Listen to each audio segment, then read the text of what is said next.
So inside the dungeon, the slaves defecate, urinate, sleep there. And they were dying through insanity conditions.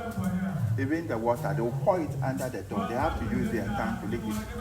Food were thrown to them, they have to struggle for it. And finally, they use hot iron, which were the name of the company, to brand them for identification.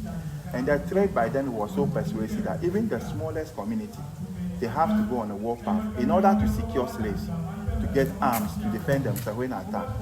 An unfortunate one were marched to establish slave market. We have Atoko slave market. The Atoko we have over here, just how Asimanso, Salaga, Sandema, Bonomanso slave market. So the slaves were put on display, sold to the highest bidders. And they also use shea butter or palm oil to rub the body of the slave, just to make them very attractive to the buyers. And then Samori and Babatus in the north, raiding, kidnapping, and all those slaves were channeled through Tetekrachi, that's the northern side of Volta. That's the route to the Fort River. So when the slaves arrived, they were sorted, weighed, branded. And then they opened their mouth to estimate their age by the state of their teeth. They count the teeth of the slave. When it's up to 32, they know they're fully grown adult.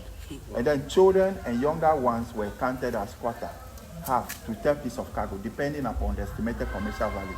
So they can make 3 children the price of 1 adult slave.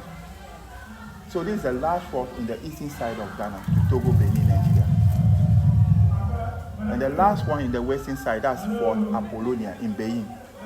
So Elmina Castle is the oldest and then the largest in Ghana. It was Elmina is castle. These ones are just forts. A castle is bigger than a fort. We have 3 castles in Ghana. We have a Elmina Castle, Cape Coast, and a Christianborg Castle. So Elmina is the oldest and then the largest in Sub-Saharan Africa, 1482 by the Portuguese. So the same Portuguese went and put up the one in Azin for St. Anthony, also the year 1515. And then Cape Coast was 1653 by the Swedish. And then the Swedish also ceded it to the British in 1665. So now it's a British castle, 1665. And then Christianborg Castle, which was formerly the seat of the government, 1661, by the Danish Norwegian. So the same Danish came here and put up this one in 1700. They completed 1784. So this one take delivery from Togo and then for Akoda for slave market. Wida, Galafa, Agbome, and Badagry.